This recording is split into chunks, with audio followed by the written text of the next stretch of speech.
요한복음은 굉장히 독특한 복음서 중에서 굉장히 마태복음, 마가복음, 누가복음, 요한복음이 있는데요.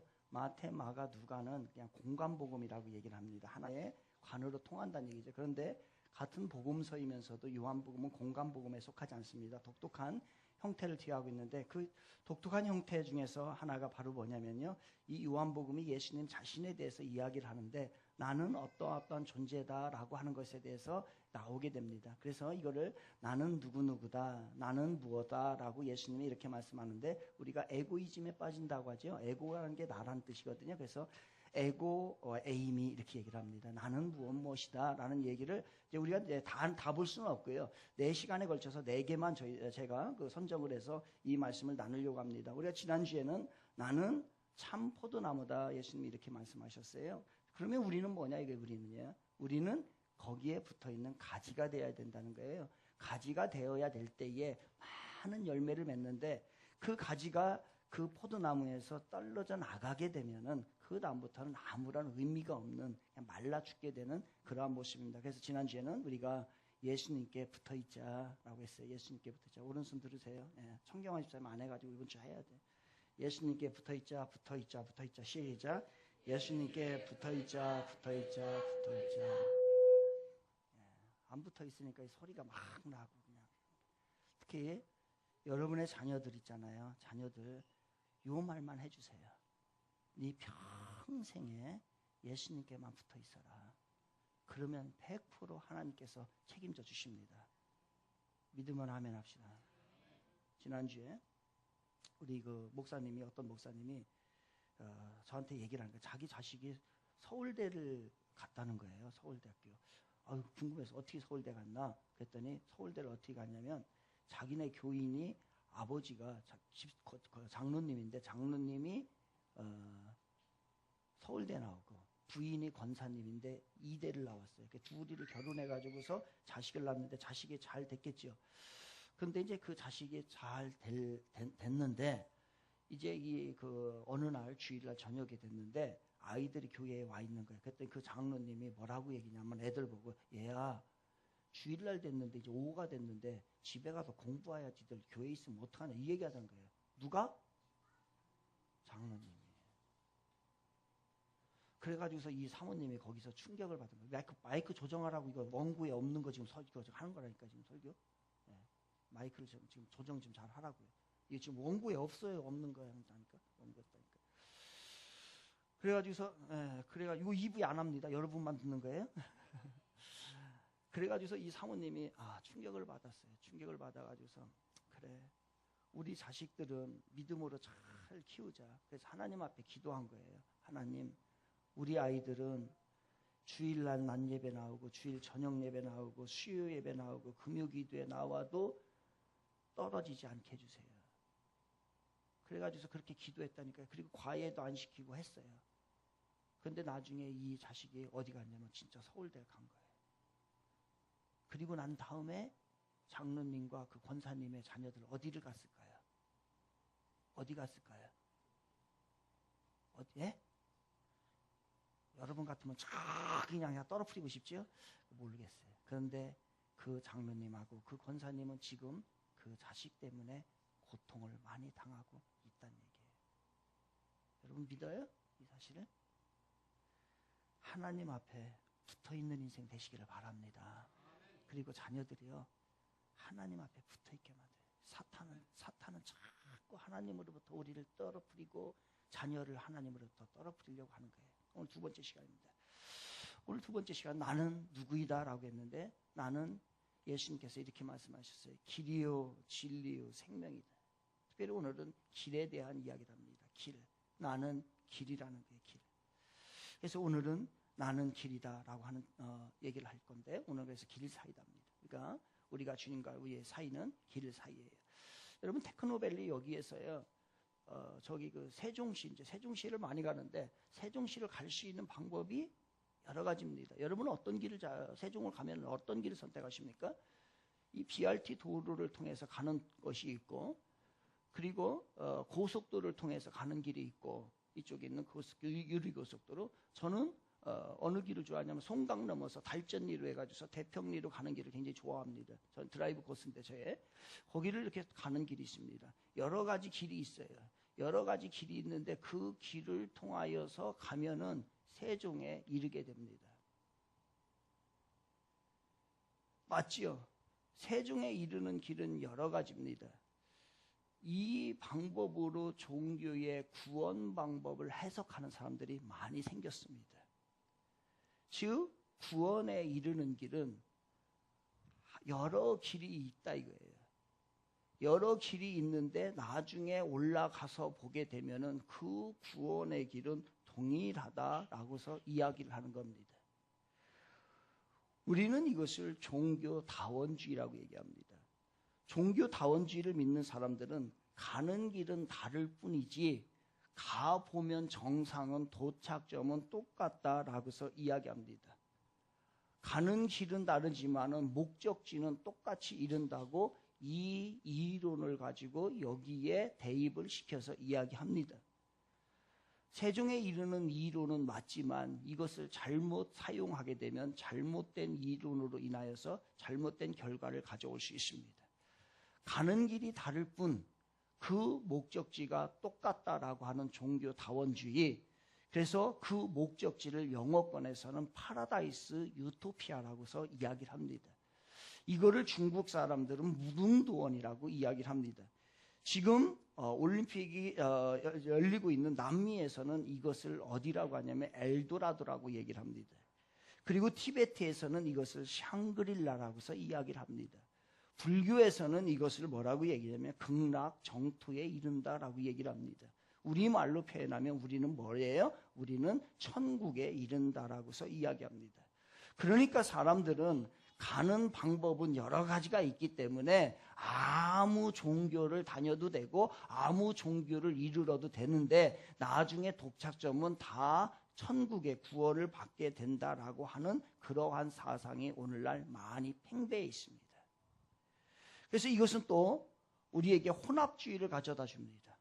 이 혼합주의라고 하는 것은 좋은 것을 많이 섞고 저쪽에서 사용하는 것을 내가 차용해서 씀으로 인하여서 그것에 대해서 좋은 효과를 얻으려고 하는 그러한 여러 가지를 믹스시키는 것을 혼합주의라고 얘기합니다. 한 번은 TV를 봤습니다. 봤는데 거기에 무속인들하고 승려들이 쭉 나와 있어요.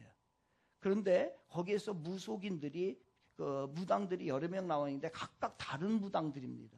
그런데 그 무당이 하는 얘기가 뭐냐면은 우리가 점을 칠 때에 이거 도구를 사용합니다. 도구에 대한 사용하는 도구에 대한 이야기를 했어요. 그래가지고 여러 가지 이야기를 해요. 뭐 이렇게 그 말꼬리처럼 된 것도 뭐 있고 그 다음에 뭐 이렇게 놓는 것도 있고 여러 가지가 있다는 거예요. 그리고 나서 그 얘기를 다 듣고 나더니 그 승려가 하는 얘기가 뭐라고 했냐면 그거 다 불교에서 사용하는 겁니다. 그거를 당신들이 가져간 거다 이렇게 얘기하더라고요. 그러니까 이게 혼합주의인 거예요. 여기에서 사용하는 일부를 가져다가 자기네들이 사용하여서 그것을 자기네들을 거화시킨 것을 이야기를 하는 겁니다. 이 혼합주의 그리고 이 종교다원주의는 우리들의 삶 가운데 많은 부분에서 이미 깊숙하게 들어와 있습니다.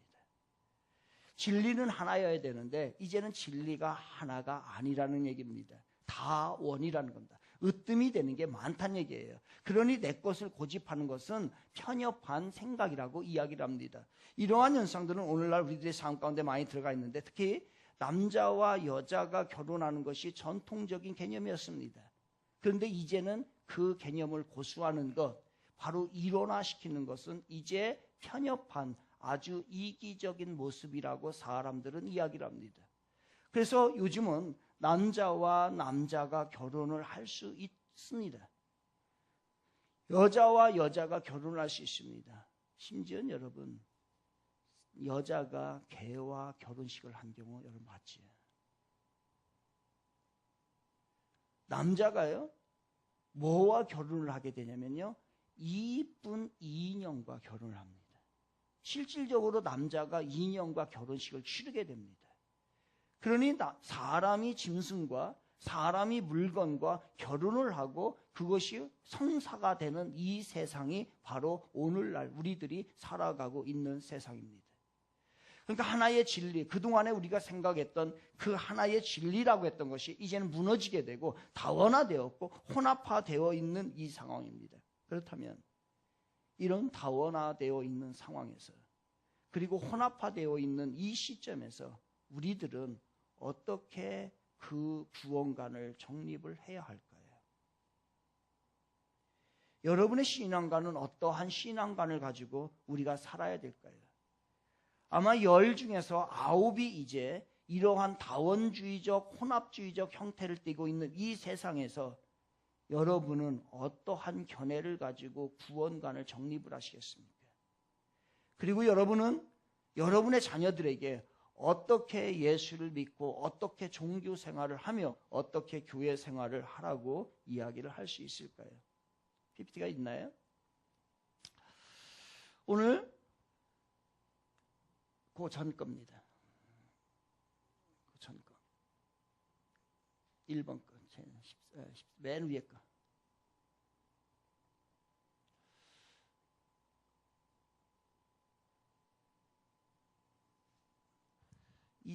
성경 보겠습니다. 2절 보겠습니다. 1장 성경 14장 2절과 3절 보겠습니다.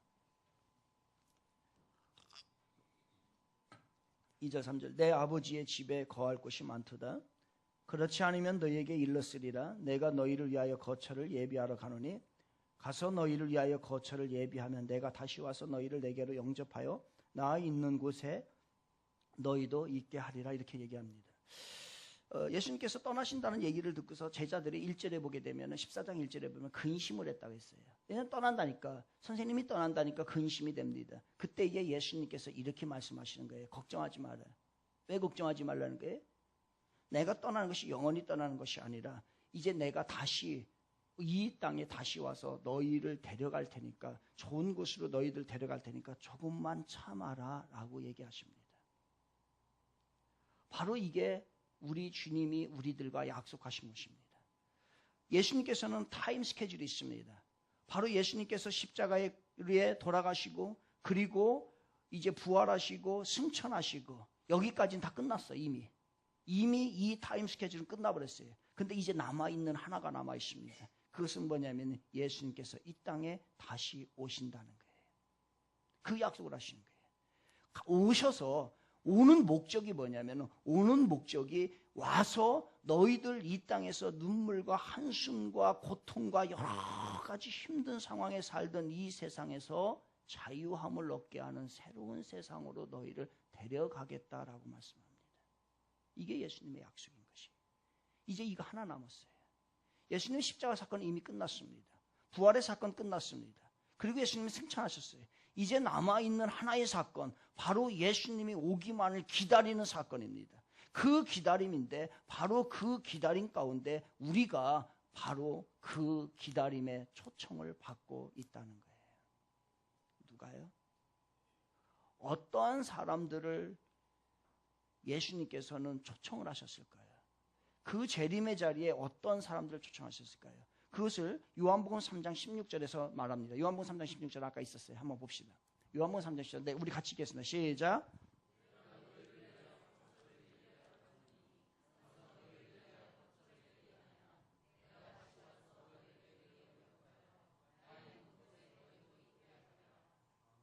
이게 이 말이 맞나요?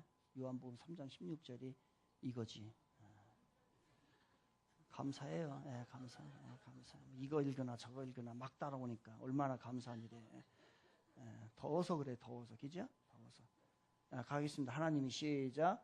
하나님이 세상을 이처럼 사랑하사 독생자를 주셨으니 이는 그를 믿는 자마다 멸망치 아니하고 영생을 얻게 하려 하십니다. 아멘. 제가 잘못 만들었어요. 어제 더워서 그랬나 봐요. 고치다가 못 고쳤나 봐요. 죄송하고요. 요한복음 3장 16절 여러분 잘 압니다. 이 하나님이 이 세상을 이처럼 사랑하사 독생자를 주셨으니 이는 그를 믿는 자마다 멸망치 않고 영생을 얻게 하려 합니다. 그를 믿는 자예요. 거기서 이렇게 얘기합니다. 그를 믿는 누구든지. Whoever believes in him. 그를 믿는 누구든지 다 초청합니다. 예수님께서 우리를 이제 천국에 재림하셔서 오셔서 우리를 데려갈 텐데 그 초청 대상자는 누구냐? 여기에서 말하는 바로 모든 사람을 초청의 대상자라고 얘기합니다. 이 세상에 있는 모든 인류의 모든 사람들을 예수님께서는 천국에 함께 가기 위하여서 초청장을 이미 발부를 다 해버렸어요. 그 초청장은 누구든지 다 받았습니다. 그래서 이러한 마음으로 바로 예수를 영접을 하고 바로 예수를 믿는다고 하는 것은 바로 어떠한 한정되어 있는 인종의 차별과 삶의 수준의 차별과 학력의 차별이 있는 게 절대로 아닙니다. 이 세상에 태어난 모든 사람들은 하늘나라에 갈 수 있는 바로 예수님이 재림하셨을 때에 천국에 갈 수 있는 그 초청장을 이미 우리는 다 받고 있는 겁니다. 교회가 바로 이런 곳이 돼야 되죠. 교회는 누구나 다 와야 될 줄 믿습니다.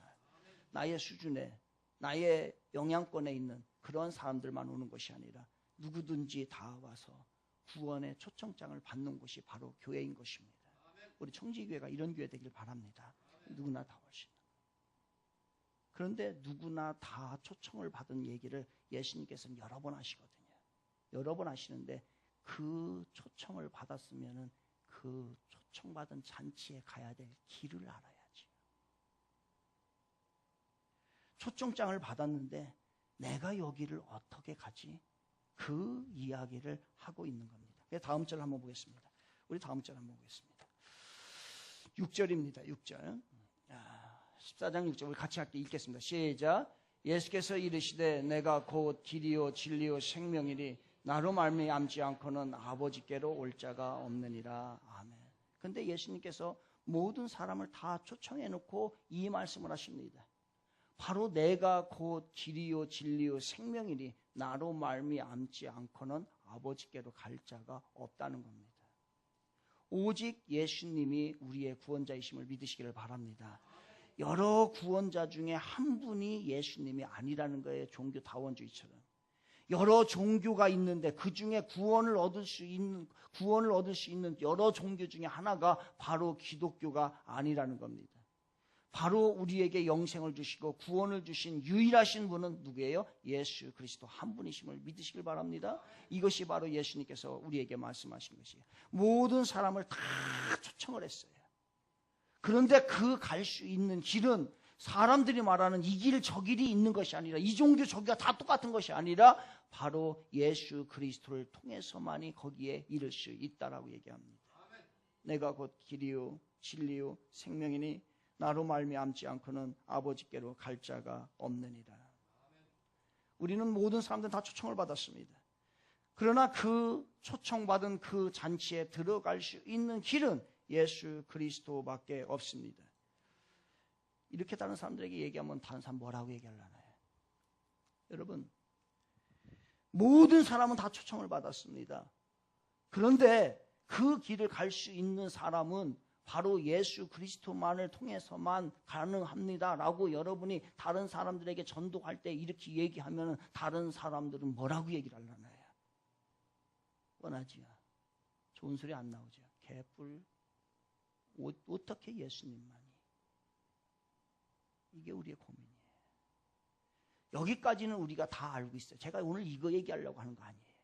이건 여러분의 기본 전제 조건이에요. 그렇다면 문제는 뭐냐면은 내 안에 있는 이 예수 그리스도를 어떻게 세상에 증거하고 복음을 전도하는 우리의 삶을 어떻게 살아가야 될까? 이게 문제인 것입니다. 우리 모두를 예수님 하나님이 사랑하십니다. 그래요. 그렇게 믿을 거예요. 그리고 난 다음에 그러나 그 하나님의 사랑 가운데 갈 수 있는 것은 예수 그리스도만이 오직 그 길밖에 없습니다 라고서 세상 사람들에게 예수를 믿지 않는 사람들에게 이야기한다면 그들은 우리에게 뭐라고 할까요? 그래 맞아요. 예수님밖에 없어요 라고 우리를 따라올 사람이 100이면 몇이나 될까요? 없지요. 그 방법을 우리 예수님이 내가 길인데 그러면 그 길로 따라오게 하기 위해서 어떻게 해야 하는가를 예수님이 우리에게 가르쳐 주십니다. 그 방법이 몇 절이에요? 7절이에요. 7절 봅시다. 같이 읽겠습니다. 시작. 너희가 나를 알았더라면 내 아버지도 알았으리로다.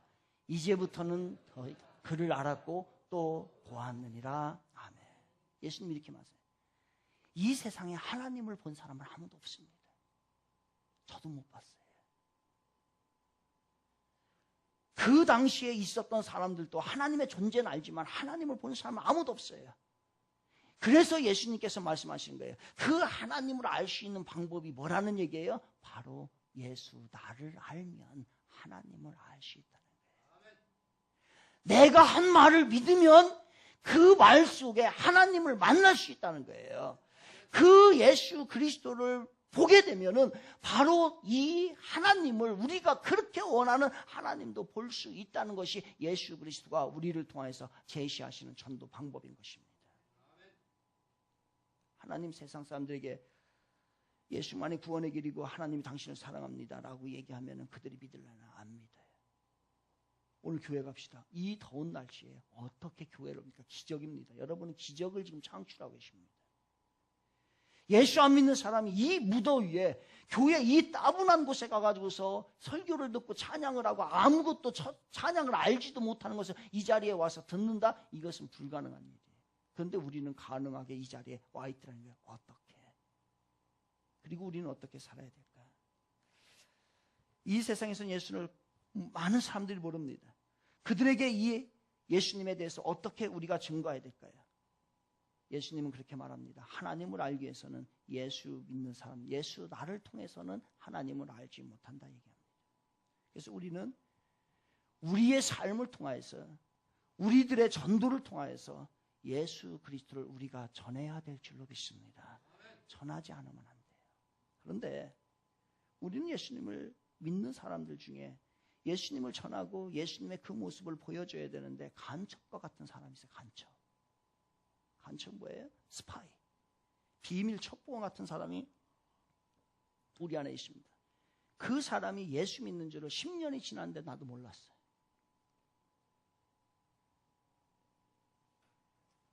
정말로 저 사람이 교회 다니는 사람인가는 같은 동료로 10년, 20년을 같이 근무했음에도 불구하고 이 사람이 교회 다니는 사람은 나는 전혀 몰랐어요.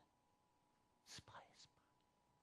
간첩과 같이 우리가 신앙생활 하는 사람들이 너무 많다는 얘기예요.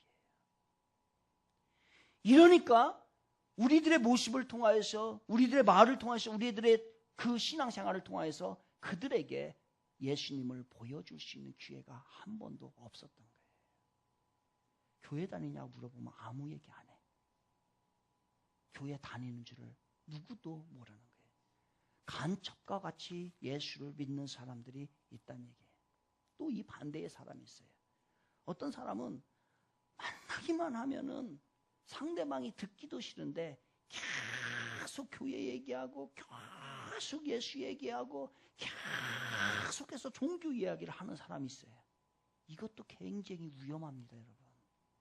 신앙생활을요 너무 요란스럽게 하는 사람이 있더란 얘기예요. 여러분, 어떤 사람을 만났는데 만나자마자 교회 이야기하고 예수 얘기해서 받아들이면 참 좋지만은, 그런데 그런 사람 받아들인 사람들이 몇이나 돼요? 많지가 않아요. 그래서 우리는 예수님께서 제자들을 파송하시면서 하셨던 그 이야기를 우리는 명심해야 합니다. 너희들이 세상에 나갈 때는 어떻게 하냐면 비둘기같이 순결하고 뱀같이 지혜로우라는 얘기예요. 여러분, 지금은 우리 크리스찬들이 막 예수를 믿으라고 한다고 해가지고 믿어지는 세상이 아니에요. 절대로 그렇지 않아요. 여러분이 요날 떨어보세요. 계속 교회 얘기하고 처음 만났는데 아니면 몇 번 만날 때마다 요란스럽게 그렇게 얘기해보세요. 그들이 교회야, 다음 주에 나 교회 가겠다라고 하는 사람이 몇이나 될까? 많지 않아요. 그렇다고 하지 말라는 얘기가 아니에요.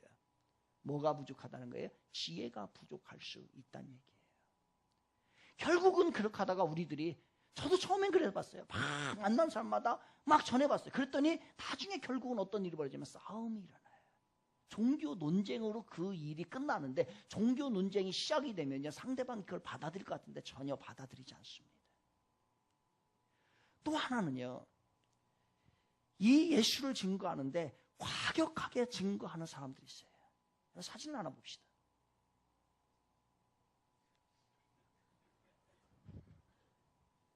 앞에 불 꺼봐요.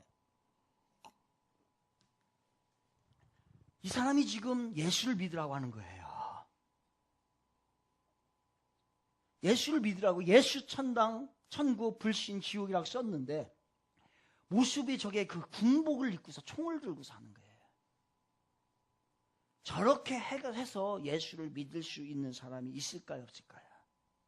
많지가 않아요. 됐습니다. 우리들이 과격하게 예수 안 믿는 사람들에게 과격하게 접근을 하면은요, 그것이 우리들에게 효용성에 있어서 엄청나게 떨어지게 됩니다. 저것이 조금 더 지나게 되면 어떤 현상이 일어나냐면요, 바로 이슬람과 같이 테러가 일어나는 거예요. 자기의 신의 이름으로 자기 신을 믿지 않는 사람들은 다 죽여버리고 싶은 그러한, 저 총을 정말로 난사해버리는 그러한 일들이 발생을 한다는 얘기예요. 과격한 겁니다.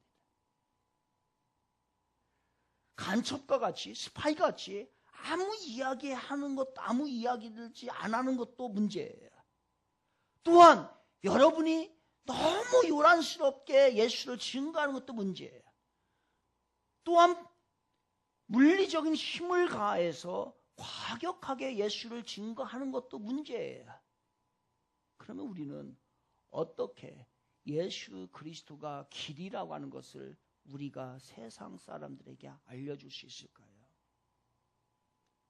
저는 이 답을 책에서 찾고 싶어서 책을 들고 나왔습니다. 책을 한번 봅시다. 세상을 놀라게 하라라고 하는 책입니다. 이 세상을 놀라게 하라는 책인데, 여기 보니까요, 삶으로 전도하는 크리스찬의 5가지 생활 습관이라는 게 있습니다. 이 책에서 5가지를 이야기합니다. 우리 크리스찬들이 정말로 예수님을 이 땅에서 제대로 증거하기 위하여서는 어떻게 하여야 될까? 전도하기 위해서는 어떻게 해야 될까? 5가지를 이야기하는데, 저는 여기에서 3가지를 여러분에게 함께 나누고 싶어요.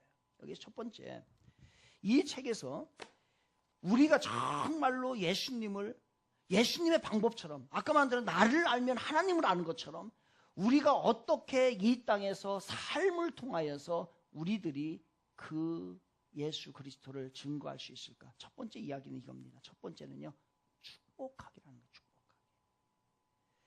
그러니까 우리는 사람들을 만났을 때, 교회의 안과 밖에 있는 사람들을 만났을 때, 특히 여러분들이요, 교회 밖에 있는 사람들을 만났을 때에도 그 사람을 위해서 축복해 주라는 얘기예요. 그래서 여기에서 나오는 이야기와 제가 이 이야기를 묵상을 하면서 제가 깨달은 것들이 이야기를 해드릴게요. 축복하다라고 하는 단어를 이렇게 얘기를 합니다. 바로 좋게 말하다라고 하는 것이 축복하다는 단어의 원어입니다. 그러니까 좋게 말하면은, 칭송을 하게 되면은 그 사람이 어떻게 하게 되느냐? 사람의 마음이요, 너그러워지는 거예요. 우리가 다른 사람을 좋게 말하지 않는 이유는 왜 그러냐면요, 마음이 좁기 때문에 너 좋게 이야기를 하지 않는다는 거예요. 여러분, 우리 늘 고민이에요. 우리 공동체가, 우리 청지기 교회가 어떻게 정말로 하나님이 보시기에 좋은 아름다운 교회를 이루어갈까? 하루에 10시간씩 기도를 할까? 말씀을. 물론 그런 것들은 기본이에요. 여러분, 기도하고 말씀 보는 것은 기본인데, 그 기도하고 말씀 보는 분들이 뭐냐면요, 뒤에서 다른 사람을 욕하고 다니더라고요. 이게 뭐예요? 기도하는 사람이 보일 때는 잘하는데 안 보이는 곳에 가가지고서 딴 얘기를 하고 다니는, 바로 칭송의 말을, 좋은 이야기를 해야 되는데 좋은 이야기를 하고 다니지 않는다는 거예요. 그 사람을 하나님이 정말로 축복을 주고 그 사람을 하나님 인정을 하실까? 아니라는 거예요. 우리 청지교회가 이 정말로 나쁜 습관을 다 버렸으면 좋겠어요. 저부터요. 저부터 여러분 되게 뒷담화 까고 다닙니다. 성질나. 한 번 어떤 교인이 와서 그래요. 어떤 분이 막 목사님에 대해서, 교회에 대해서 막 안 좋은 이야기를 하더라는 얘기예요.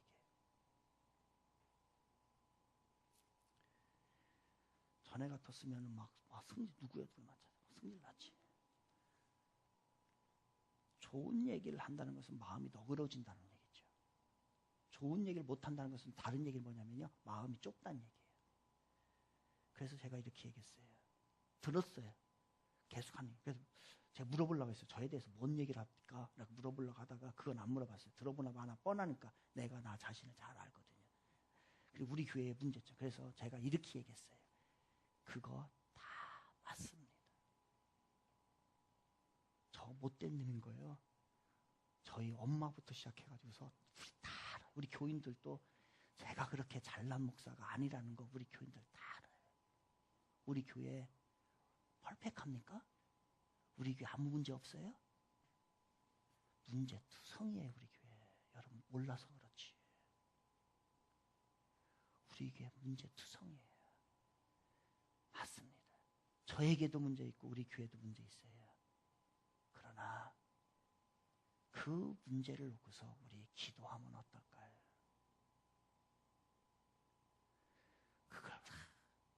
그리고 그렇게 이야기하는 사람, 제가 보기에는 그 사람 그렇게 이야기하는 거 다 틀렸다라고 생각하지 않아요.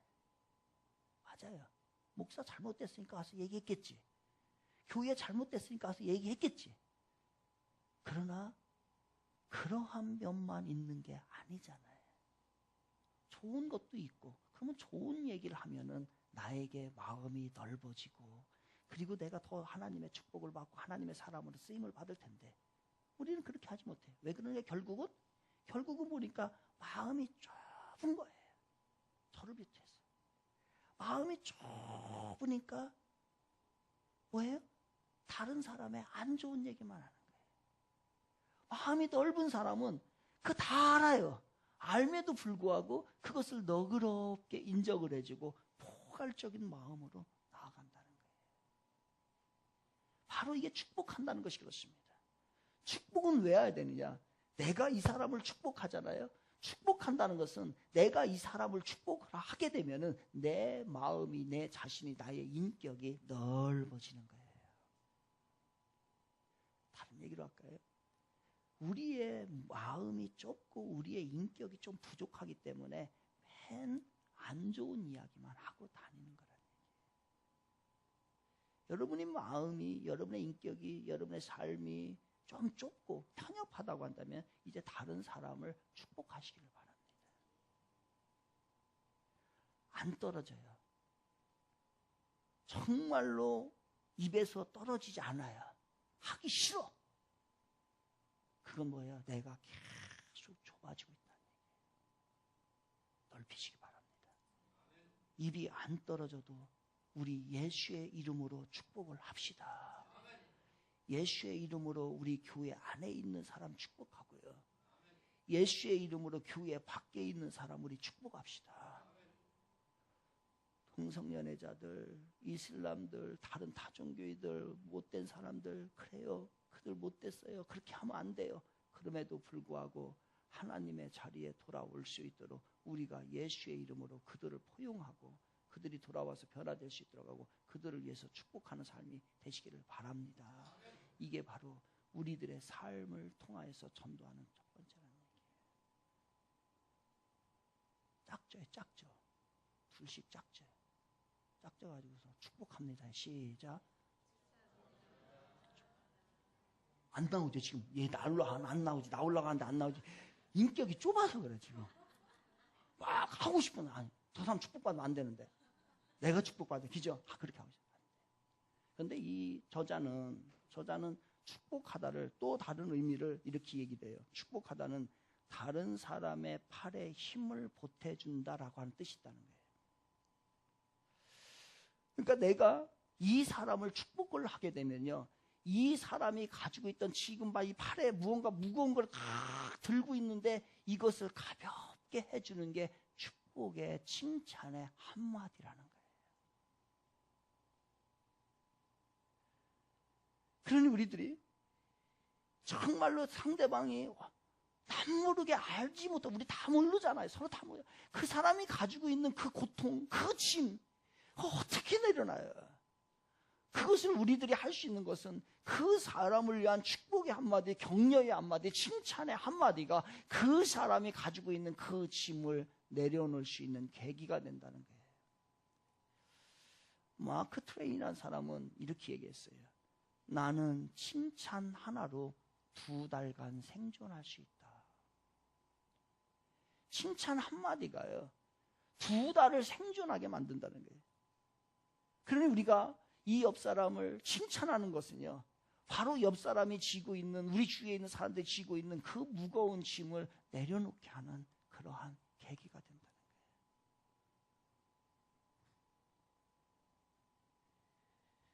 다시 옆 사람에게 한번 해봅시다. 당신은 축복의 통로입니다. 시작. 좀 많이 그런 얘기를 좀 정말, 당신 때문에 내가 살고 있습니다. 당신이 나에게 힘이 됩니다. 힘들지요. 이런 말을 한 번 정도 해주는. 우리 교회도, 교회를 향해서도 마찬가지예요. 교회를 축복하세요.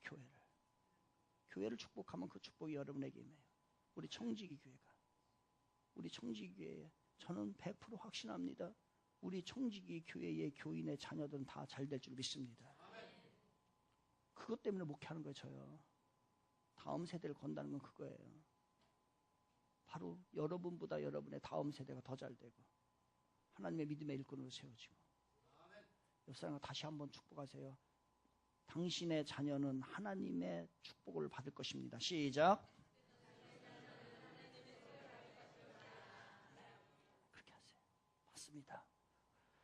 우리 자녀들이 축복받기를 바랍니다. 근데 이 칭찬을 할 때에 여러분 조심해야 될 게 있어요. 뭐냐면 정반대로 하셔야 돼요. 정반대 뭐냐면요, 얼굴 이쁜 사람이 있어요. 어떻게 칭찬할까요?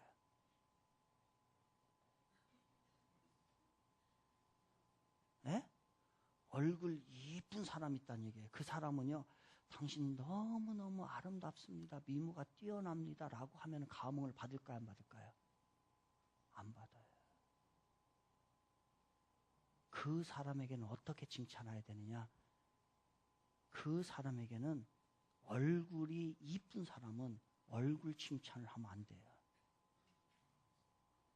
뭐를 칭찬하냐면, 얼굴이 이쁜 사람들의, 다는 아니지만 여기는 예외입니다, 공통적인 특징이 있어요. 뭐가 있어요?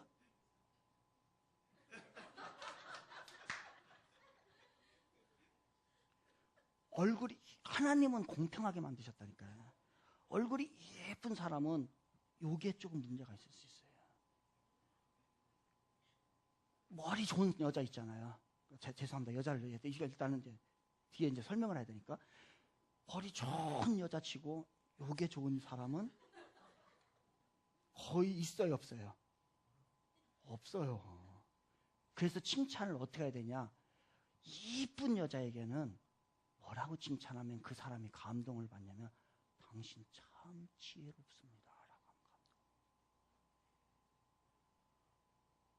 얼굴이 안 좋은 사람에게요, 그 사람은 100% 얼굴이 이게 잘 안 되는 사람은 머리 좋을 가능성이 굉장히 높아요.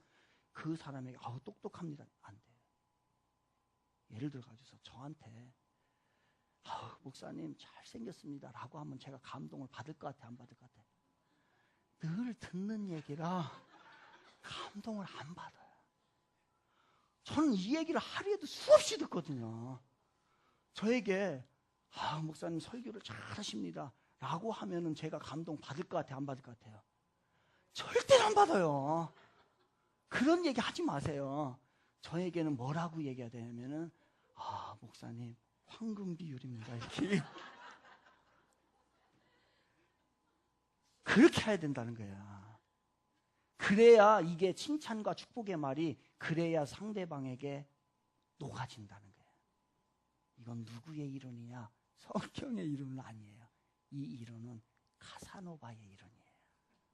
카사노바 책을 읽어보니까요, 카사노바가 여자를 꼬시는데 어떻게 꼬셨냐면, 이쁜 여자는 절대로 이쁘다고 안 하고요, 이게 부족하니까 머리 좋더라고요.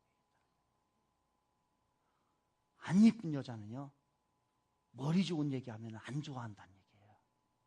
요게 괜찮다고 한다는 거예요. 지금부터 옆 사람 칭찬해 봅니다. 시작. 잘하셔야 돼요. 얼굴 얘기하면 이거 벼딴 얘기예요. 이거 얘기하면 얼굴이 이게 안 된다니. 근데 예외가 있죠. 보니까 머리가 좋은데 얼굴이 된 여자도 있어요. 100% 성형입니다. 그래서 여러분 그 며느리 고를 때 조심해야 돼요. 미리 여러분이 정해놔야 돼요. 나는 우리 아들이 좀 머리가 돌대가리라 머리 좋은 여자를 원하겠다라고 하면 얼굴 보면 안 돼. 진짜 얼굴 보면 안 되고요. 그다음에 우리의 그 종자는 이게 외형이 잘 안 좋다. 그러면은 이제 이거 안 좋아도 돼요. 그거를 이제 잘 고르셔서 하라는 얘기예요. 그러니까 상대방의 이거는 팁이지만 사이드로 우리가 전해드린 얘기지만은 사실 우리가 칭찬할 때에 지혜가 필요합니다. 무작정 칭찬하게 되면요, 그거는 어떻게 보면 우리가 칭찬이 아니고 그냥 어떤 뭐라고 할까 그냥 립 서비스 정도 그 정도밖에 되지가 않는 거예요. 그 사람을 보면서 우리가 칭찬하는 남편에게도 마찬가지, 아내들이요 남편에게도 마찬가지입니다. 그리고 남편들도 마찬가지, 아내들에게 칭찬하시길 바랍니다. 이거는 그 사람의 남편이 지고 있는 짐을 내려놓는 거예요.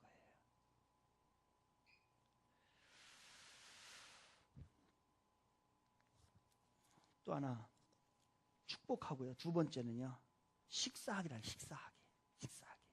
식사인데요, 우리 이제 전도의 목적으로 식사를 하는 거예요. 그런데 식사를 하는데 식사라는 건 뭐를 가지고 있냐면요, 내가 식사를 저 사람에게 대접하는 것은요, 바로 내가 대접하는 순간에 나의 이 베푸는 능력이 커진답니다.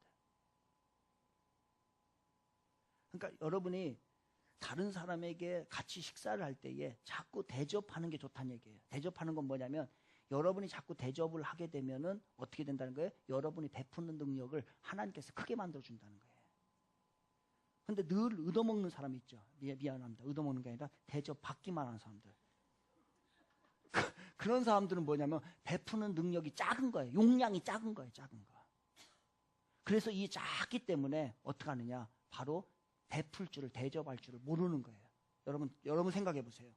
맞습니다. 지금 여러분 계속 다른 사람을 대접하지 못하잖아요. 계속 베푸는 능력이, 용량이 작은 거예요. 돈이 없어서가 아니에요. 근데 자꾸 베풀어 버릇하게 되면은, 안 되면 여기 와가지고 커피 1,000원짜리 대접하면 되잖아요. 자꾸 대접을 하게 되면 뭐예요? 용량이 자꾸 커지는 거예요. 커지면 나중에 하나님이 크게 해서 여러분이 더 큰 일을 할 수 있도록 하는 게 식사의 원리인 거예요. 아멘. 예. 그래서 베풀어요. 저희 어머니로부터 받은 교육 중에 하나가 바로 그거예요. 너는 목사가 되면 베푸는 목사가 되라. 밥 사는 목사가 되라. 왜? 목사님들 와가지고 많이 대접해 보니까 돈 내는 사람 거의 없어. 목사님들 대접을 받기만 하래. 근데 그래서 제가 그때부터 교육을 받았어요. 저는 저에게 밥 못 얻어먹은 사람 손 들어봐. 못 얻어먹은 사람 손 들어봐. 얻어먹은 사람 손 들어봐요. 봐봐, 거의 다 얻어먹었잖아. 목사한테 얻어먹는 거예요. 여러분, 목사도 베풀어야 돼요. 여러분도 베풀어요.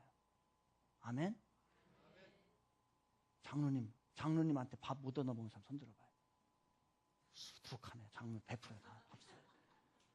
우리 고문 집사님한테 밥 못 얻어먹은 사람 손 들어봐요. 집사님? 이름 적어놨다. 밥 사야 돼. 왜? 고문 장로님들 뭐 하는 거냐? 교인들 자꾸 베풀고, 목사도 마찬가지예요. 자꾸 베풀고. 저는 우리 교회가 베푸는 교회가 되었으면 좋겠어요. 자꾸 베풀고 나눠주고 다 줘요. 그냥 오는 대로 목양실에 선물 좀 많이 가져와요. 그래야 제가 부목사님들에게, 주인 사람들에게 자꾸 줄 수 있어요. 거의 저 사택을 안 가져가요. 뭐 가져오면 다 이래야 돼요. 저는 제 목회 가운데 이기주의와 계속 싸울 거예요. 우리 교인들 이기주의적이 안 돼요. 자기만 생각하는 그 이기주의로 살면요, 우리는 그 예수님 안 만난 거예요. 자꾸 베풀어요. 자꾸 베풀고 나눠주고 하는 거예요. 고린도전서 14장 21절에 보면은 이런 말씀이 나와요. 식사할 때 조심해야 될 게 뭐냐면요, 자기의 반찬을 먼저 갖다 먹음으로, 이걸 주의사항으로 주고 있어요. 우리에게 뭐냐면요, 식사를 같이 하는데 어떤 사람이냐면 자기 것만 막 챙기는 사람이 있다는 얘기예요. 자기만 먹으려고 하고 대접 안 하려고 하고 이런 사람이 있다는 거예요. 이 사람들을 조심하라는 얘기예요. 그리고 이런 사람들은 문제가 있다라고 해서 그러면 크리스찬들이 이러면 안 된다는 거예요.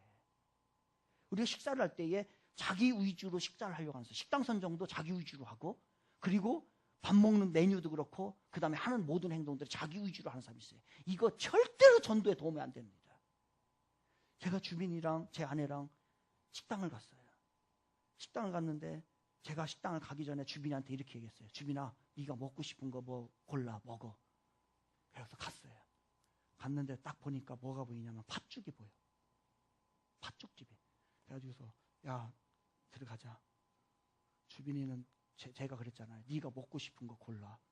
그래놓고서 딱 보니까 팥죽이 먹고 싶어. 제가 팥죽집을 갔어요. 그때부터 얘가 승질이 난 거예요. 먹고 싶은 거 먹으라면서 자기는 팥죽 한 번도 이제까지 한 번 먹어본 적도 없고 맛도 모르고 좋아하지도 않는데 딱 들어가지고 그래놓고서 딱 팥죽 메뉴 보니까 뭐냐면요 팥죽 팥칼국 2개예요. 그래서 다시 제가 얘기했어요. 주빈아 네가 먹고 싶은 거 마음대로 골라. 얘가 뭘 고르냐고. 팥죽을 골라 팥칼국수를 골라요. 보니까 밑에 보니까 조그맣게 써 있어요. 바지락 칼국수. 그래가지고 얘가 칼국수 별로 안 좋아하는데 어쩔 수 없이 바지락 칼국수 고른 거예요. 제가 그런 사람이에요. 우리가 이런다는 얘기예요. 다른 사람을 성경에서도 배려하는 쪽으로 식사를 하라고 얘기합니다. 그런데 우리는 어떻게 해요? 내가 다 정하는 거예요. 뭐 먹고 싶으세요? 하고서 우리 김치찌개 합시다. 자기가 김치 쪽에 좋아하니까. 그런 경우가 너무 많아요. 자기의 만찬을 먼저 갖다 먹음으로 이렇게 나오는 거예요. 그게 안 된다는 얘기예요. 그래서 우리가 이 식사를 통해서 바로 베푸는 능력을 우리가 마음껏 키워나갈 때 교회 안팎에서 우리는 어떻게 할 수 있다고요? 예수님을 드러낼 수 있는 삶이 되는 겁니다. 밥 사세요. 아멘? 베풀어요.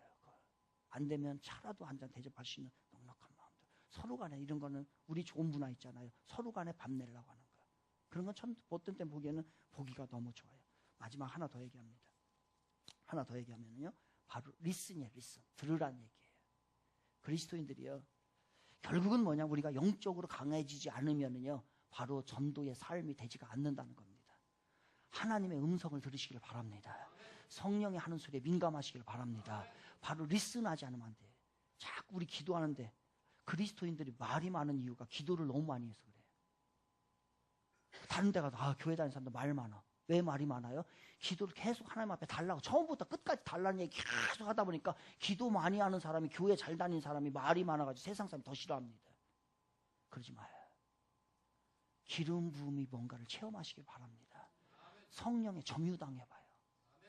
성령이 나에게 하시는 말씀이 뭘까? 그 음성을 내가 하나님의 음성, 하나님의 뜻이 뭘까? 라고 하는 것을 내가 들을 줄 아는 귀가 있어야 된다. 영적인 귀가. 그렇지 아니하고 계속 이것 주세요 저것 주세요 처음부터 시종일관 끝까지 주세요 주세요 주세요 하다 보니까 우리는 다른 얘기 안 들어요. 내 얘기만 계속 한다는 얘기예요.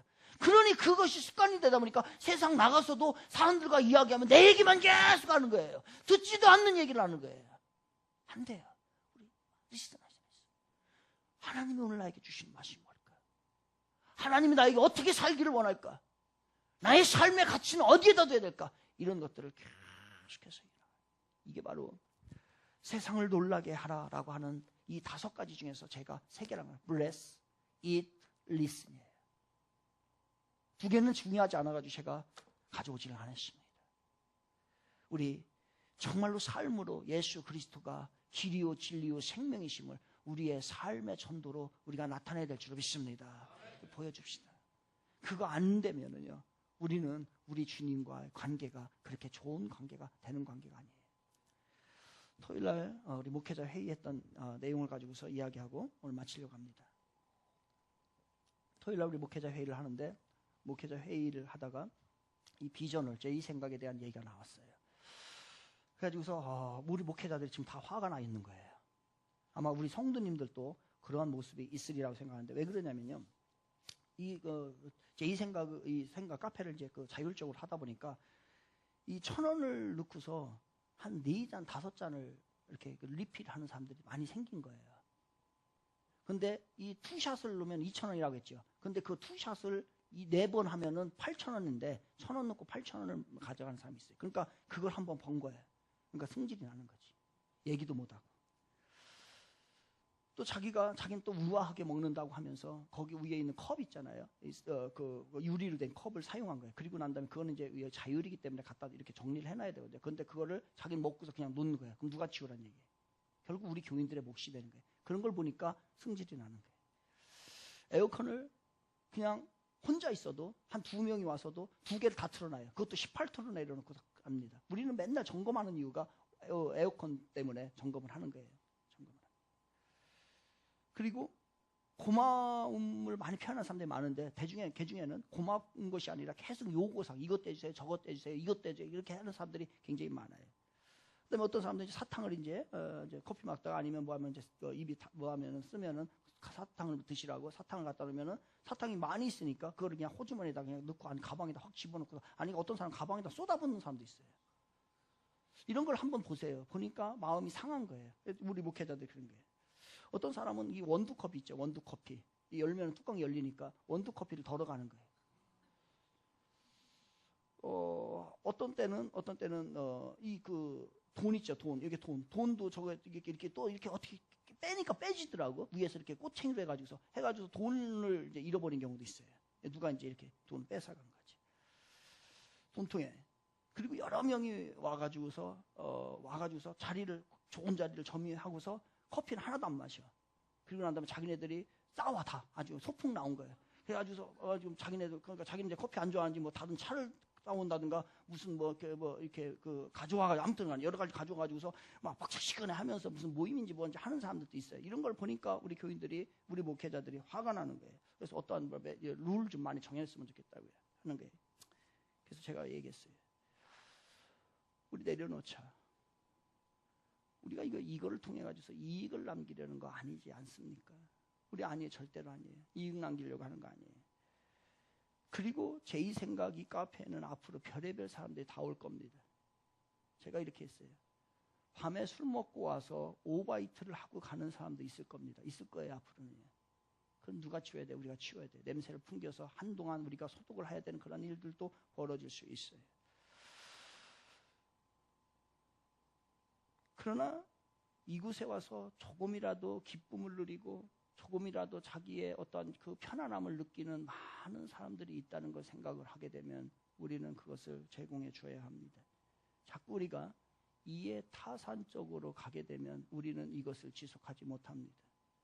우리는 그렇게 하잖아. 교회가 커피를 밖에 나가서 전도한다고 하면서 공짜로 나누어 주기도 하는데 우리는 그러한 마음으로 이 카페를 운영을 하면 어떨까요?